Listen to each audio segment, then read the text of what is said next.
My fellow Ambazonians, good morning, good afternoon, wherever you may be. This is Dr. Ayaba. Yesterday, I was having a conference call with the Supreme Commander of the Ambazonian Defense Forces. And he was briefing me on the ground situation and his efforts in the state of Momo to bring unity amongst the forces.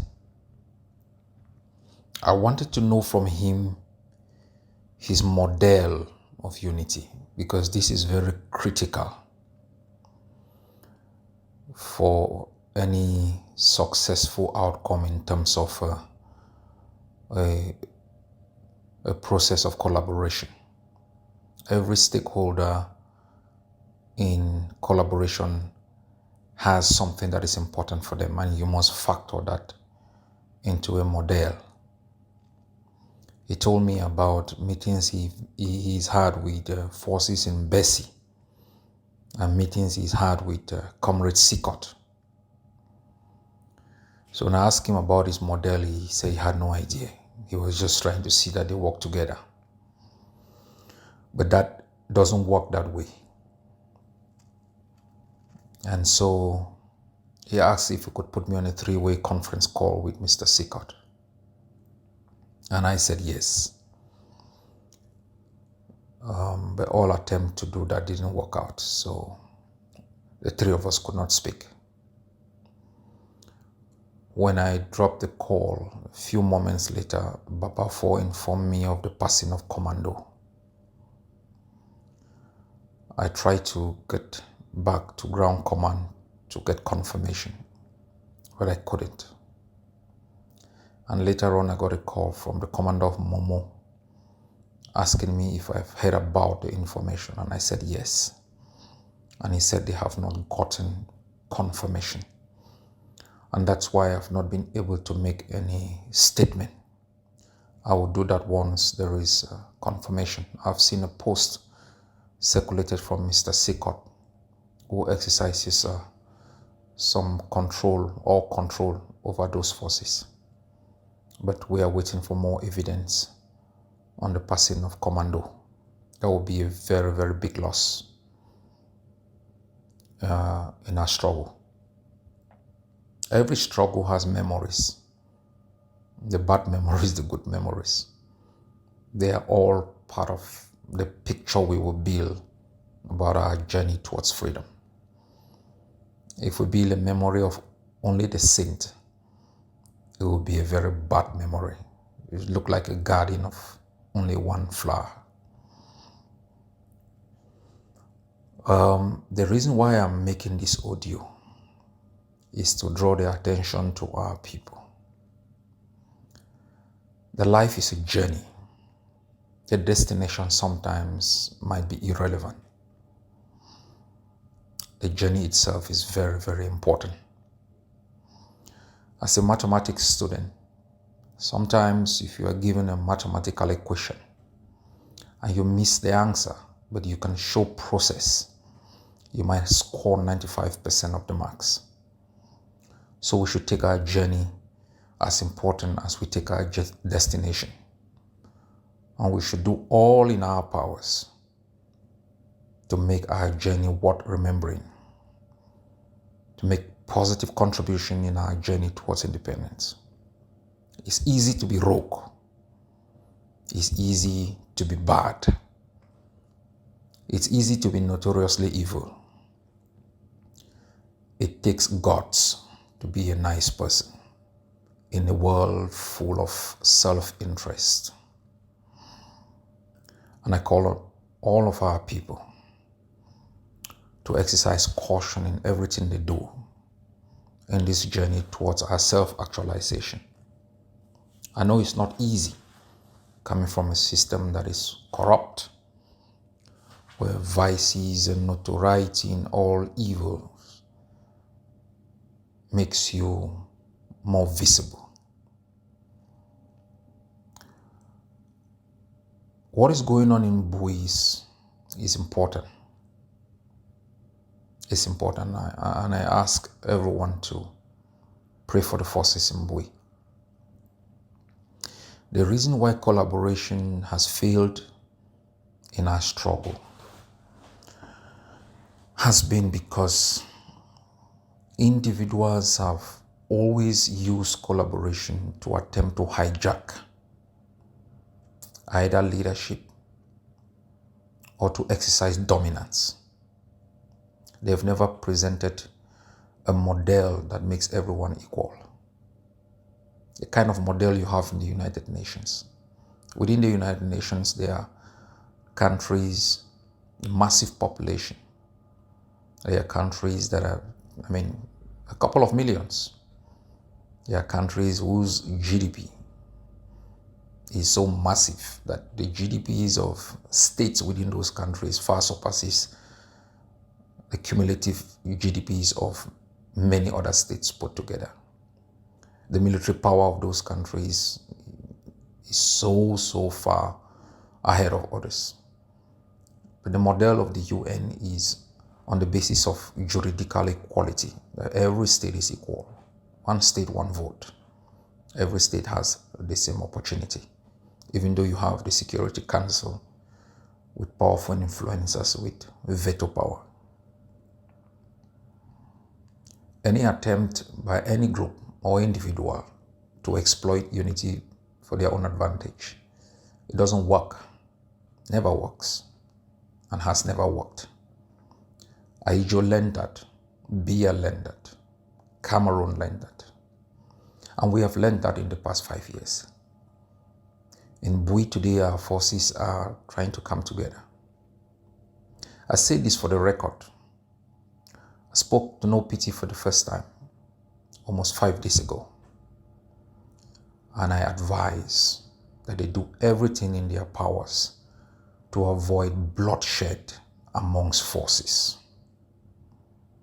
No matter who is right in a conflict between Ambazonian forces, it demoralizes the people. It shows we're incapable of using dialogue in resolving internal differences. And that is a dangerous precedent. And I advised him that you can only use force in the exercise of self-defense, and that they should do everything to dialogue with Nsobo to find common grounds, and that Nsobo will be held accountable for his acts, but not through the barrel of the gun. I advise that all of them should come together, sit in front of the camera and speak to the Ambazonian people and explain to our people what is going on, so that they should be judged by what they have said rather than by rumors, gossip, and conspiracies. He was in an ADF camp, the same force they say fights with La Republic. Now we are reading a lot of posts out there. People are trying to exploit the attempt at working together to put some groups ahead. ADF will not exist again in Sotland. No more ADF, no more IG. Nobody has talked about no more Blue Warriors. Nobody has talked about no more the Marines Force of Bambalang. It is the ADF and that other IG that the other one doesn't really like. We aren't stupid. We are watching.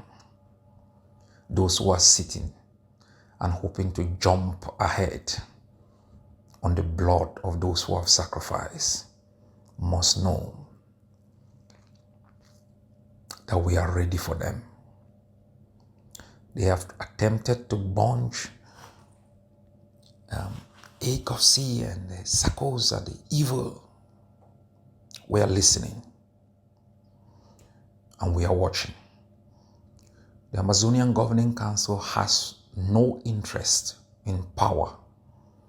That is why in the past 5 years, we have presented models of collaboration that even makes us to lose any power, that makes us to work together as equals, irrespective of our contribution economically in terms of blood and finance. All the models of collaboration we have proposed does not put the AGovC in front. It puts us on an equal pedestal with all other movements. But what we know is that any attempt by our people to come together has been used as a platform for those who think they are entitled to power to destroy it. Any attempt that may work, they see it as, oh my God, it's going to put them behind. We now have crisis in the camp of the spoilers, the impostors, and the others are afraid that, oh my God, this crisis might put the AGovC ahead, because they have always seen the spoilers as a barrier to the AGovC. They are worried. They are proclaiming themselves again. My people, if we want to be free, if we want to establish on the surface of this earth a true, free, and independent state, we must treat one another with respect. We must win by merit.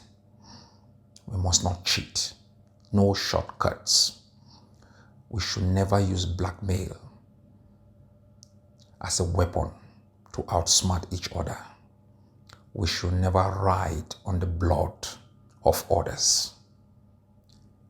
If there is any lesson we have learned for 60 years, is that all those who are tempted to exploit the naivety of our forebears have failed. All those who use bribery, corruption, who exploited the vulnerability of a system to put themselves ahead, have failed. All those in this war of liberation who shouted their loudest, attack each other, tried as much as possible to bury alive those with whom they differed, have failed. If that's any lesson that should teach us on how to conduct ourselves today, we should take it seriously. All of us, the good, the bad, and the evil, will inhabit the same country. We must, at this stage, we should never postpone it, begin to conduct ourselves in the same way that we will conduct ourselves in a free homeland, and to treat each other with utmost respect, even when we differ. Our legal system, the systems and institutions we will put in place, will hold everyone accountable. We should never personalize differences. If I personalize differences, I will speak to very few people in the struggle. But most of the times, I know it's not really against Ayaba. It is mostly against the leader of the AGovC. Sometimes it's dissatisfaction. Sometimes it's frustration. Sometimes it's sheer hate. But I know someday these things dissipate. We must attempt to work together. I will be speaking in the coming days on a wide range of issues. No matter what you do, you must know we are at war with a vicious enemy. You must remain committed to our liberation struggle in blood and in treasure. The months and years ahead will be more difficult. More of our people will die. There will be temptations. Many people will think this is not worth, the sacrifice. There will be more infighting. Some people will decamp to the enemy. There will be disillusion. Villages will be burnt. More children will be assassinated. More grandmothers might be roasted in their homes. There will be more Samsoyas decapitated. And more fighters will be killed. Some will still be kidnapped and renditioned to Cameroon. This is the journey to freedom. You must be prepared. All those who give up are those who insisted from the beginning that they must stay alive to see it. This is a relay race. Run your own journey with determination and conviction. You might not get there, but speed up to the extent where you give an advantage to the next person who takes the relay button. We as a people will be free. Our flag will rise over our nation. Our laws will be designed to protect the interests of our people. There shall be no return to the status quo of impunity, distortion, rape, torture as a way of life. So much blood has been shed. Let's work together. Let's not always attempt to outsmart each other. Sometimes those who will lead us may be the weakest, but we must insist that they are the finest. God bless you all. God bless Ambazonia.